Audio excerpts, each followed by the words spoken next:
رشدا واجعل معونتك الحسنى لنا مددا يا حبيبي المصطفى بلغ مقاصدنا واغفر لنا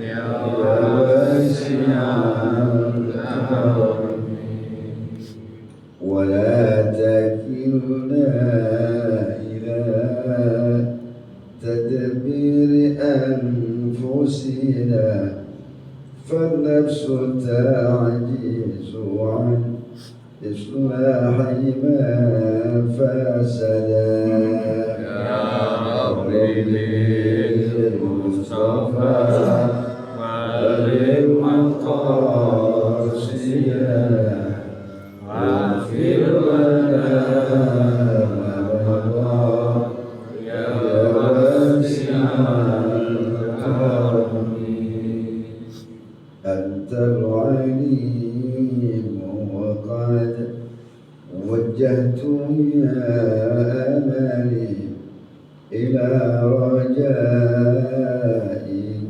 وجها سائلا ويدا يا حبيبي المصطفى بلغ مقاصدنا واغفر لنا ما مضى يا واسع الكرم وللرجاء ثواب أنت تعلمه فاجعل ثوابي دوام الستر لي أبدا يا حبيبي المصطفى بلغ مقاصدنا واغفر لنا ما مضى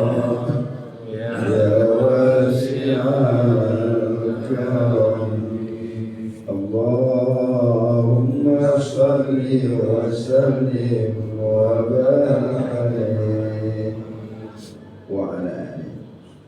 بسم الله الرحمن الرحيم. الحمد لله رب العالمين والصلاة والسلام على سيدنا محمد أشرف الأنبياء والمرسلين وعلى آله وصحبه أجمعين. أما بعد فإن أصدق الحديث كتاب الله تعالى وخير الهدي هدي سيدنا ومولانا محمد صلى الله عليه وسلم وشر الأمور محدثاتها وكل محدثة بدعة وكل بدعة ضلالة وكل ضلالة في النار. وبالسند المتصل إلى الإمام المؤلف رحمه الله تعالى أداب النفع به وببركة علومه في الدارين آمين. قال رضي الله عنه بسم الله الرحمن الرحيم. Kita lanjutkan pelajaran tauhid dulu.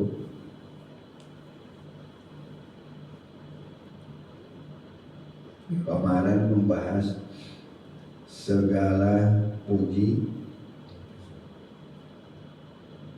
Kalau bahasa Arabnya, bahasa Qurannya Alhamdulillahirabbil alamin. Pembagian puji ada 4. Puji qadim ala qadim itu udah dibahas. Puji qadim ala hadis udah. Sekarang yang ketiga nih, puji hadis ala qadim. Kita memuji Allah.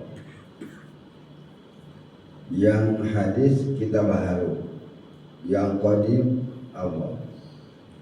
Dalam pembagian ini hanya untuk memudahkan pemahaman, karena syukur dan pujian itu sebenarnya satu tatanan sejajar, cuman terkadang beda arti antara syukur, beda arti dengan pujian. Nanti kalau di Jawa ada puji-pujian sebelum sholat, itu lain lagi Pak. Kalau puji-pujian sebelum sholat, bacaannya ya model sholawatan gitu. Karena kan model saya juga, kan saya juga orang kampung Pak. Orang sehari-hari pernah di sawah. Setengah 12 udah, dulu kan ada speaker Pak, trek-trek juga. Orang kemana, kupingnya kemana, nggak dengar. Jadi sesudah azan pun masih ditunggu. Dan itu melalui persetujuan. Akhirnya sesudah azan qobliyah zuhur masih ada puji-pujian. Karena jamaahnya ditunggu supaya ngumpul. Akhirnya Islam harus berhadapan dengan kenyataan karena kemajuan teknologi. Ada speaker agak mudah tuh. Itu sekarang tahu puji-pujian masih ada nggak di sini? Yang sholawatan itu kalau mau masuk subuh kan tuh ke bawah itu. Itu tarhib tuh ya alhamdulillah irhamlah. Yang tarhib yang tidur. Tambah dikencangin selimutnya. Karena nanti kalau habis itu, habis sholat subuh, ada lagi puji-pujian tuh. Mantaroka sholatal khomsah. Tahu di Kuningan ada tuh. Kalau di Bogor dulu 4 orang tuh aki-aki tuh. Itu ahli ibadah Pak. Saya masih umur 5 tahunan. Ini gini-ginian nih. Jakarta juga kalau dulu mah ada Pak gini-ginian. Karena berhadapan dengan keadaan zamannya, sebenarnya jangan ditinggal gitu-gituan. Saya lagi membahas masalah puji-pujian, itu aman pujian kan beda.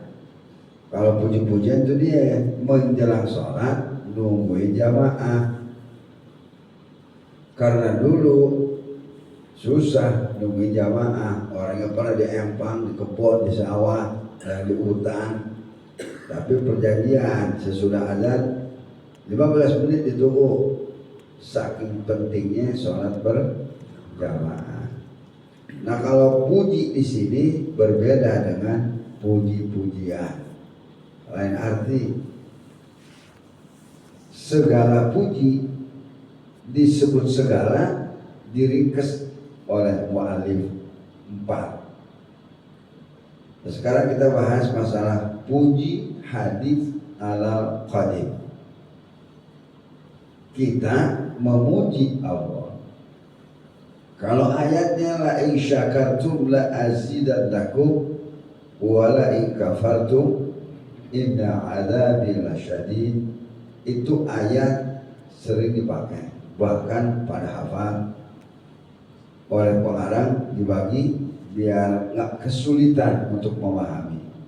Jadi puji hadis al-qadim, kita memuji Allah karena anugerah Allah tak terbatas. Per detik, per menit nggak pernah lenyap dari anugerah Allah. Kita hanya dituntut bersyukur dalam bentuk pujian. Jadi puji hadis al-qadim. Bunyi kalimatnya apa ya? Di kalimat dulu Pak nih. Karena itu pujian ada bentuk kalimat, ada bentuk hal. Kalau kalimat ya lafaz. Betahak nih sekarang nih. Baca apa ya? Alhamdulillah Rabbil alamin. Kan itu kan itunya, kalimatnya itu. Kalau bebangkis Alhamdulillah Rabbil alamin. Itu kalimatnya. Karena ketika Nabi Adam masih batang tubuh, belum dimasukin ruh, ngegeletak masih bangkai Pak. Nah di sini setan lebih lincah. Setan, jin, iblis. Bapak moyangnya kan iblis nih, anaknya jin. Itu jin kalau mau beranak, paha kanan sama paha kiri diaduinnya tepokin, keluar anak. Dia mau kagak nikah Pak. Kalau nikah ada kata kawa intinya. Nggak ada, asal paha kanan paha kiri ditepokin aja keluar anak. Itu jin. Di sini ada yang pernah masuk ke alam jin belum di sini? Ada wiridanya, bacaannya masuk ke dunia jin. Kalau lupa sama bacaannya, kalau balik-balik Pak, ditahan di sana ntar. Ini hal seperti ini memang ada, tapi jangan sekali-kali kita ditangkap sama RT. Di sana ada RT, ada RW, alam jinnya.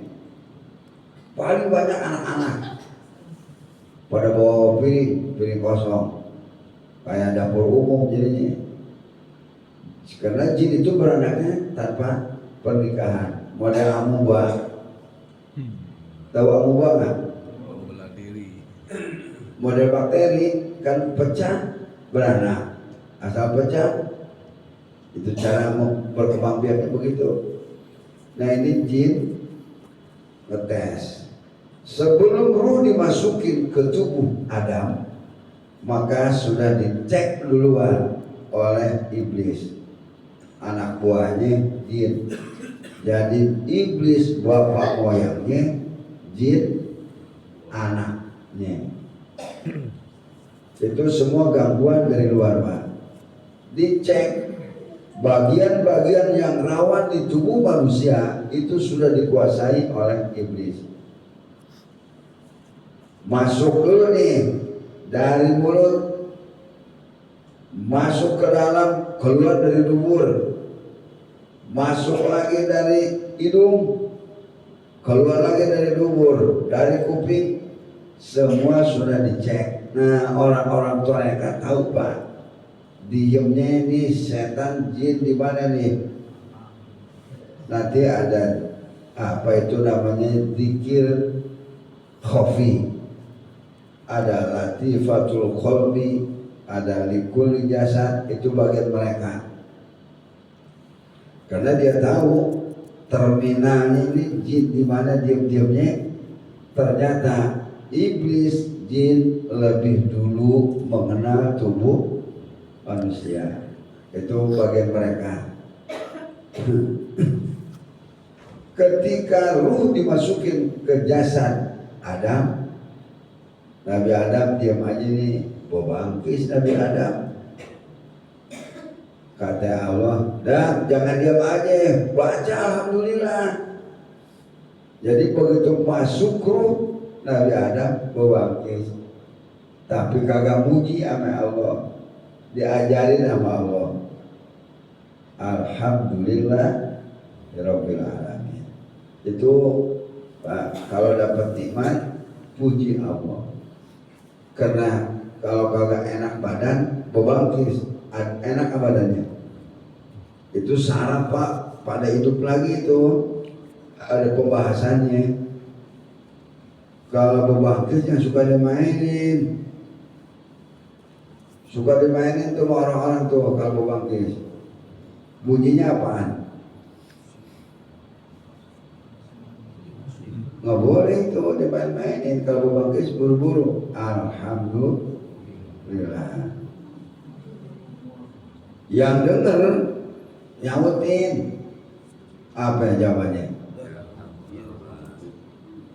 Apa? Yarhamukallah. Yang bobangkis nyaut lagi nih. Wayahdi.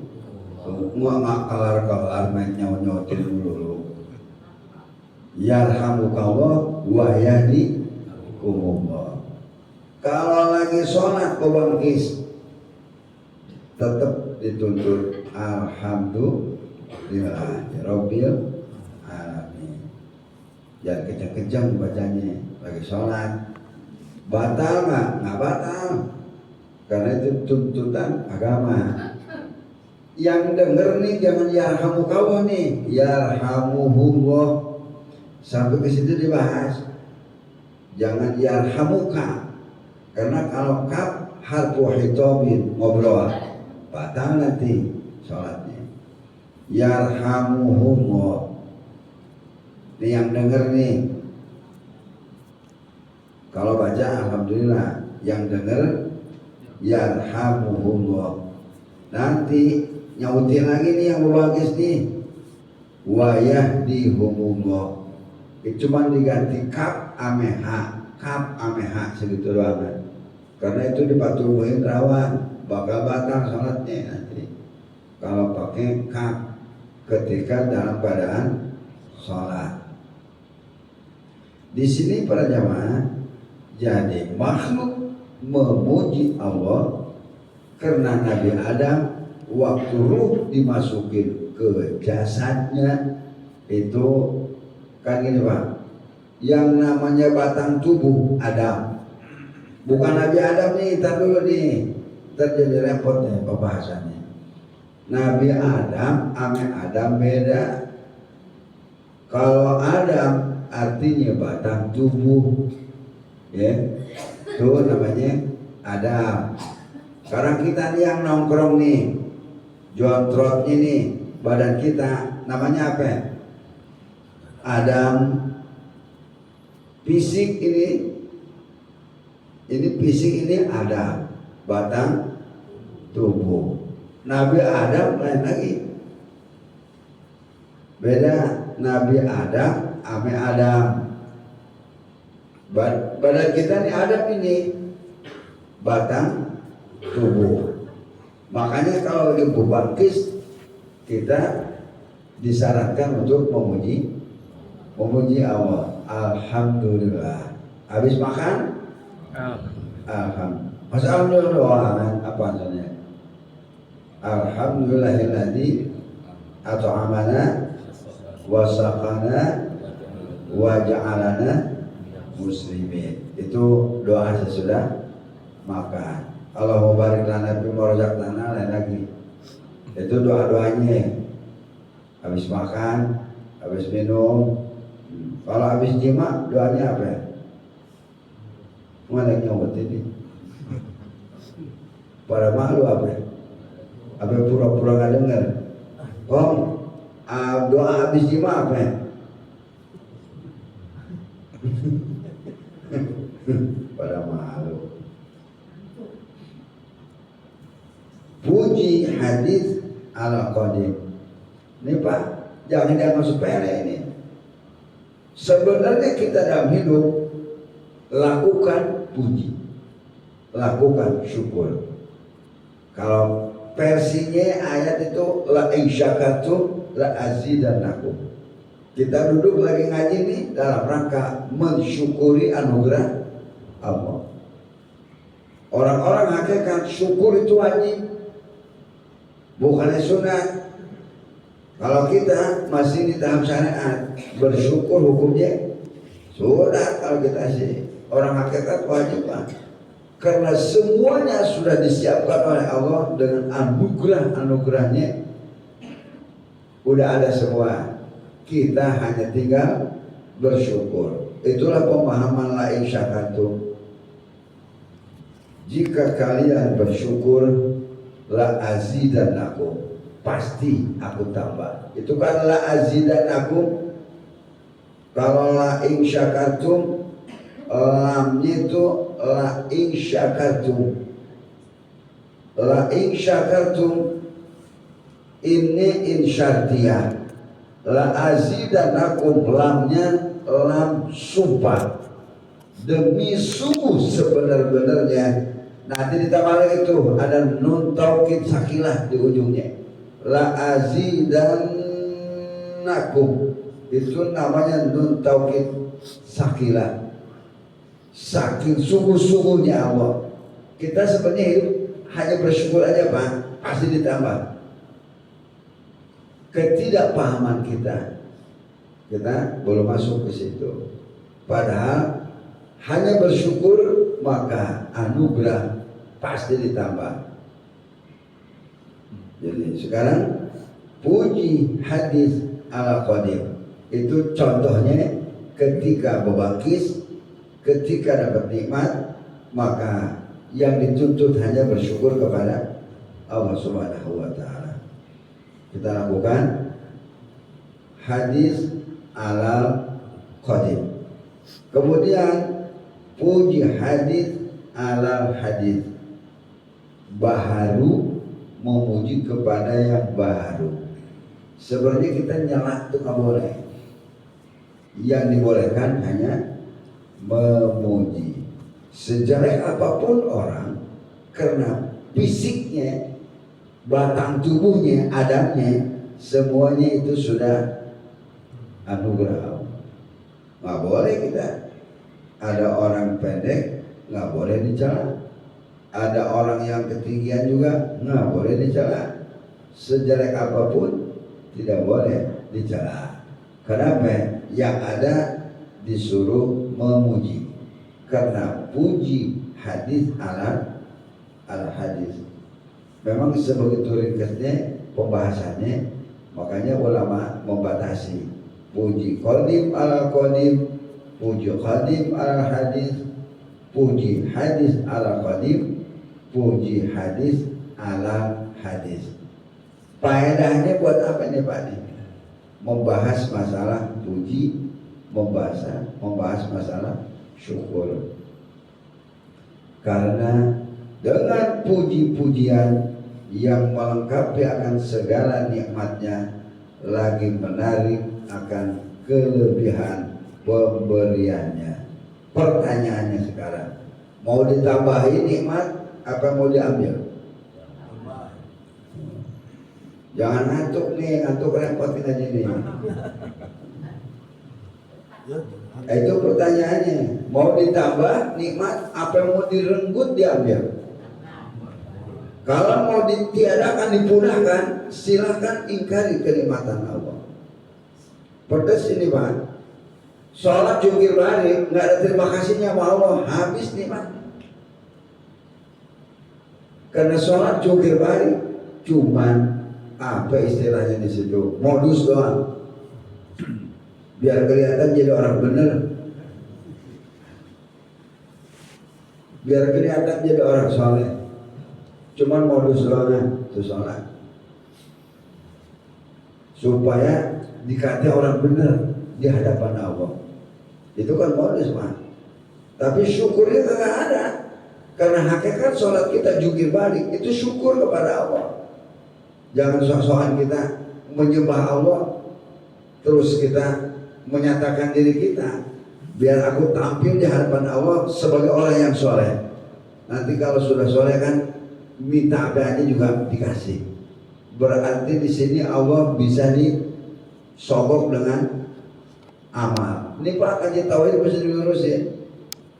Kita sholat sebatas mengabdi kepada Allah karena menjalankan perintah Allah, bukan nyogok. Repot ini Pak ini Haji Tauhid. Kalau kita sholat amal dijadikan sebuah sogokan, kufur. Karena Allah diserupakan dengan makhluk. Terus ibadah kita apa? Ibadah kita semata-mata kita menjalankan perintah Allah. Jangan dijadikan satu slogan ketika kita dekat dengan Allah, dan kita harus tampil menjadi orang yang dianggap benar oleh Allah, supaya Allah itu nanti memperkenankan apa yang kita minta, karena kita sudah jadi orang baik. Lalu kalau orang yang kagak baik, apa tidak berhak mendapat nikmat dari Allah? Jadi kita ibadah hanya menjalankan perintah Allah, murni kan Pak, bukan mau nyogok. Karena urusan sogok menyogok urusan siapa? Urusan makhluk. Ame Allah masa main sogok-sogok kan? Itu pentingnya. Dengan puji-pujian yang melengkapi akan segala nikmatnya. Pak, alhamdulillahirabbil alamin hamdan yuwafi ni'amahu wa yukafi'u mazidah. Wa yukafi'u, memang apa artinya itu? Itu kan doa tadi dibaca tuh. Apa yang baca doa? Mana orangnya? Yang jadi imam?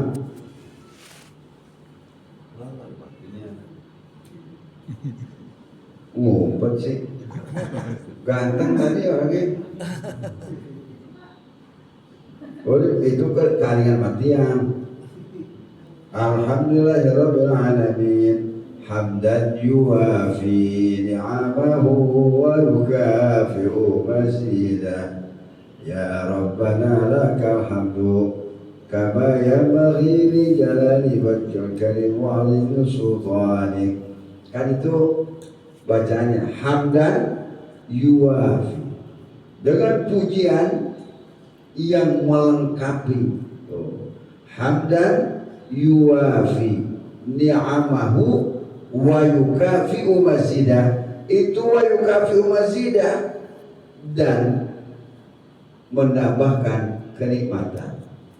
Jadi kalau ingin ditambahkan kenikmatan, wa yukafi'u mazidah, ditambahkan lagi kenikmatannya. Selama kita tidak bersyukur, nggak bakal ditambah. Itu artinya Pak tuh yang suka dibaca sama kita. Kalau yang dulu-dulu kan bacanya begitu. Yang dulu versi belakangan nambah lagi nih, hamdan syakirin, hamdan na'imin. Kalau tukang haji api itu dimasalahin itu Pak. Itu versi baru itu. Tahu ciptaan siapa itu? Kalau Buya Syekh Hamzah itu lebih lagi itu. Hamdan syakirin, hamdan na'imin. Dibilang ini mudhof ilaih, kemana mudhof ilaihnya? Dibilang jadi mubtada, ini kemana mubtadanya? Hamdan na. Kalau kita kan nggak ngerti Pak. Ngaji alfiah kagak ngerti. Gramatika Arabnya juga nggak ngerti. Tahu penciptanya siapa itu? Yang jelas itu belakangan muncul. Yang dulu-dulu alhamdulillahirabbil alamin. Gitu ya. Hamdan yuwafi ni'amahu wa yukafi'u mazidah. Ya Rabbana lah, itu versi memang disebut jadul itu Pak. Jadul, potongan lama itu. Tapi lebih mengena itu sebenarnya. Nah ini para jemaah sekalian, dengan puji-pujian. Nah sekarang biar gampang nih, masuk nih Pak nih. Ini kayaknya belum paham-paham ini. Yang ngantuk-ngantuk, kurang mencerna. Ketika diberikan anugerah, taruh ada sekarang, bini dibeliin emas sama kita. Gak ada ngomong terima kasihnya, jengkel nggak? Nah ini contoh aja ini, contoh aja. Pulang, kita beliin emas sama bini nih, sekilo lagi. Belinya senyum kagak, terima kasih kagak. Kira-kira yang ngasih gimana? Ayo boleh jawab Pak, jangan diam aja. Ngaji wajib, puasa sunat, jadi bolak-balik. Ngaji wajib, puasa kemarin Tasu'a, sekarang Asyura. Emang disuruh Pak Rasul, yang berhak berpuasa aku, kata Rasul. Tapi bedakan puasa Yahudi dengan Islam. Jangan di hari ke-10 doang, nggak boleh. Kalau hari ke-10 sekarang puasa, besok tambahin hari lagi. Jangan disamakan dengan orang Yahudi. Karena Yahudi emang begitu ibadahnya. Tanggal 10 pada puasa dia Pak. Puasa Yahudi sekarang. Orang Islam harus beda. Kalau mau tanggal 8, kemana ya? 8 ame, 9 dan 10. Kalau mau kan Arafah ame Tarwiyah lain lagi tuh, haji itu urusannya. Kalau Muharram 9, 10 harus beda. Kalau mau 10 nanti tambahin Senin. Jangan sendirian doang, nggak boleh sama. Itu ada hadisnya itu. Nah di sini para jemaah sekalian, masalah puji yang melengkapi dan pasti ditambah. Contoh paling gampang, itu ya, suaminya beli emas sekilo, bininya senyum kagak, terima kasih kagak. Kira-kira yang ngasih gimana? Ayo, jengkel pak, beneran jengkel. Allah pemberi tanpa diminta, Allah pemberi tanpa imbalan, tapi otak pakai, pikiran pakai. Di mana jadi manusia? Kok nggak ada syukurnya, nggak ada terima kasihnya? Itu sebenarnya ancaman pak. La in syakartum la azidannakum wa la in kafartum inna azabi lasyadid. Tapi kalimat ini, ayat ini memang sering dipakai sama MC ya. Pindahan rumah lain sakartu, nyunatin anak lain sakartu, kawinan MC nih lain sakartu. Ini MC khotbah Jumat nih, kalau hari Jumat dipakai nggak tuh? Lain sakartu juga. Itu lain sakartu tuh ayatnya pada apa? Kalau orang Sunda bilang udah lepok itu ayat. Dipakai mulu, tapi pemahamannya, kalau kita hanya menjadi manusia pak, ngasih nikmat, tapi yang dikasih nggak ada ucapan terima kasih, nggak ada senyumnya, nggak ada girangnya, kagak ada bahagianya. Nah, begitu juga Allah Subhanahu Wa Taala, ketika kita dianugerahi pemberi tanpa imbalan, pemberi tanpa diminta. Layaknya seorang hamba, apa yang harus kita lakukan? Terima kasih. Terima kasih pak, mulut nggak cukup, harus diwujudkan. Sholat 5 waktu, wujudnya syukur, hakikatnya syukur tuh sebenarnya. Ini penting pak, karena ini pondasi ini. Lain syakartu. Maka dibilang di sini dengan puji-pujian yang melengkapi akan segala nikmatnya, lagi menarik akan kelebihan pemberiannya. Mau dikasih bonus lebih, syukur. Ya, syukur dalam artian bukan kalimat pak, wujudnya harus dibuktikan. Kalau guru saya kasih contoh, saya kan dulu, Ustaz Jaki di sini main nggak di sini? Bukan Jaki Afif, anak Ki Kamal bukan. Ustaz Jaki anak Ki Umar Ismail. Itu kan masih untuk Ki Kamal nanti itu runtutannya ke situ. Saya dulu ngaji sama beliau, ngasih gambarannya supaya gampang. Anak muda bersukaan. Ini pacarnya nih, lakinya nih ngasih duit sama pacar nih. Itu kan hal yang biasa pak ya. Sekarang aja udah aki-aki lupa lagi kita. Dulu suka mahugi kan dulu. Ke pacar suka ngebeliin, suka ngasih, suka apa. Ketika calon bini ini masih pacar, dikasih duit umpamanya 500.000, dibeliin baju, malam minggu besoknya bajunya dipakai. Bilang sama ininya, sama pacarnya, bang, duit kemarin dikasih baju, dikasih duit, dibeliin baju, ini bajunya dipakai. Kira-kira seneng nggak yang ngasih? Nggak nih, kenapa sih nggak mau nyautin apa ya?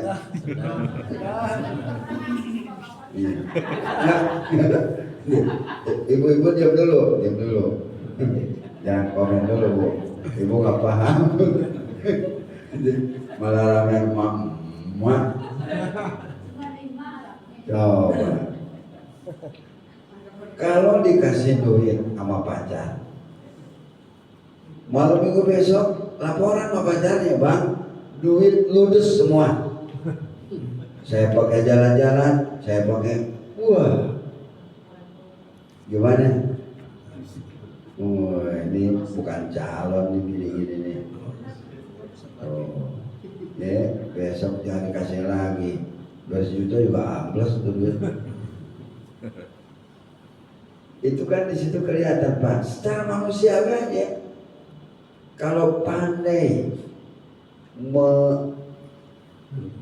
mencari tambahan kenikmatan, dia senyum, dia bahagia, dan digunakan juga yang bermanfaat. Yang ngasih juga enak. Ada buktinya, dibeli emas. Dulu kan emas cuma 25.000 dulu. 25.000 apa 10.000 dulu. Masih murah dulu, bisa berapa gram tuh duit 500, dipakai di sini, dipakai sini. Yang ngasih juga, wah bener, membahagiakan. Itu kemarin ngasih 500.000 karena dia bisa mendayagunakan pemberian. Kira-kira ditambahin nggak? Tambahin lagi. Tapi kalau ludes di duit dipakainya nggak jelas. Mana laporan, kemarin saya jalan-jalan sama teman-teman kemana aja. Kira-kira ngasih lagi nggak malam minggu besok? Kita biar gampang paham Pak. Dianugerahi nikmat sama Allah, nggak dipakai taat kepada Allah, bahkan dipakai ngedurhakai Allah, dicabut sama Allah. Kamu nggak ngerti. Aku pemberi tanpa diminta, aku pemberi tanpa imbalan. Tapi kamu sebagai manusia nggak ngerti. Kalau nyungsep nanti hidupnya salah sendiri karena tidak bisa menarik pemberian berikutnya. Itulah hamdan yuafi ni'amahu wa yukafi'u mazidah. Itu saya dikasih penjelasan sama guru biar gampang. Karena ini sulit Pak memahami ginian kalau tidak dikasih penjelasan. Gitu. Kalau yang tadi kan di sini banyak orang Sunda nggak, namanya mahugi dulu kalau dulu di kampung. Kalau sama pacarnya nih, kalau di kampung dulu beli toge goreng, ame lumung, tahu lumung nggak? Ketan. Itu kalau calon mertua dibawain toge, sama itu sama ketan itu dikira aja deh. Di calon mantu, di calon mantu baik namanya. Nah seperti itu para jamaah sekalian, itu hanya sekadar contoh. Begitu rapi tertutup, seolah-olah kita nih hadir sendiri tanpa keterlibatan Allah.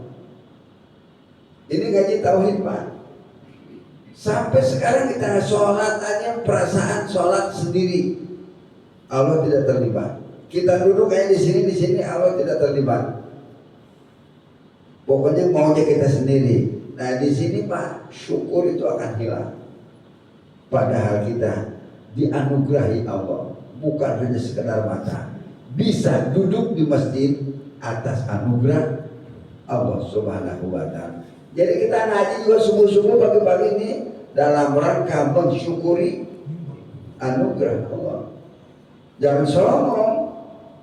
Ada jangan sombong, jangan melupakan Allah. Karena kalau Allah tidak dilibatkan, tunggu. Contohnya Pak nih, seorang anak muda usaha sukses, bilang sama teman-temannya, gue ini makanya sukses juga, usahanya keras. Jadi Allah tidak dilibatkan di situ. Siap-siap Pak, amruk. Ketika sukses Allah ditiadakan, dia merasa dirinya hasil usahanya itu tunggu amruk. Makanya ada pengusaha muda masih belum lama amruk. Kenapa? Karena menghilangkan anugerah Allah. Jadi keterlibatan Allah di situ tidak ada sama sekali. Ya Allah, terima kasih. Saya bisa begini anugerah-Mu. Karena kemampuan yang kita raih juga sampai sukses usaha itu pun anugerah Allah. Tapi sombongnya manusia luar biasa. Allah ditiadakan udah. Itu kalau anak muda naik daun bantu usahanya, nggak lama ambruk lagi karena tidak melibatkan Allah, merasa dirinya hasil usahanya. Wah itu hati-hati itu. Kita punya anak sampai insinyur, apalagi eselon, jadi menteri, jadi apa ya? Ketika dia berkata, ini hasil usahaku, jerih payahku, itu Allah ditiadakan. Tunggu akan tenggelam. Jangan sekali-kali melupakan Allah Subhanahu. Bilang ya Allah, ini anugerahmu